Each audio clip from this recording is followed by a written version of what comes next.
Good morning. This is Father Stephen Kelly from St. John's Church in Detroit. We're continuing our series of daily morning meditations where we generally look at one or another of the lessons that are assigned for morning or evening prayer, what is known as the Daily Office Lectionary. Today for Friday, we're actually going to look at the lessons assigned for evening prayer because evening prayer is the beginning of the feast day. Tomorrow, right, the feast day always starts with the first evensong the night before. Tomorrow's the Feast of All Saints, which means that today is All Saints' Eve or All Hallows' Eve, right? Halloween, where we get the word Halloween from. Hallows is another word for those who are holy. So let's take a look at the first lesson assigned for evening prayer from the book Ecclesiasticus, chapter 44, beginning at verse 1. Let us now praise famous men and our fathers that begat us. The Lord hath wrought great glory by them through his great power from the beginning. Such as did bear rule in their kingdoms, men renowned for their power, giving counsel by their understanding, and declaring prophecies. Leaders of the people by their counsels, and by their knowledge of learning, meet for the people, wise and eloquent in their instructions. Such as found out musical tunes, and recited verses in writing. Rich men furnished with ability, living peaceably in their habitations. All these were honored in their generations, and were the glory of their times. There be of them that have left a name behind them, that their praises might be reported. And some there be which have no memorial, who are perished as though they'd never been, and are become as though they had never been born, and their children after them. But these were merciful men, whose righteousness hath not been forgotten.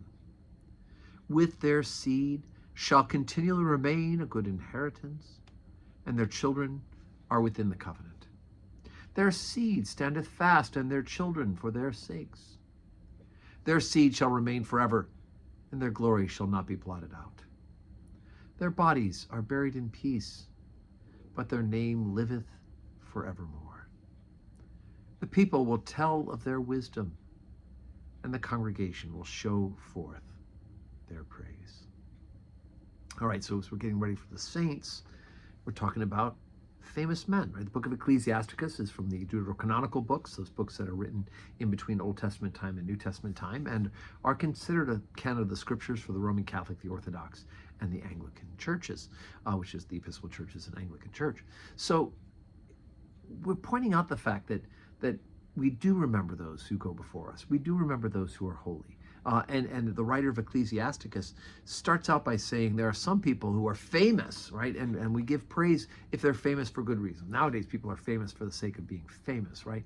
But I mean, famous because they've done good and holy things. And he goes on the list about they had kingdoms and power and counsel and understanding and prophecies.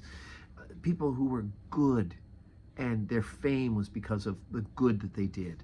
But he also talks about those who don't really have a memorial, those who don't really have a name, yet they too, who've gone before us, will be remembered before the throne of God, even if they're not remembered in our local memory, right? Not everybody has a name on a plaque on the wall somewhere.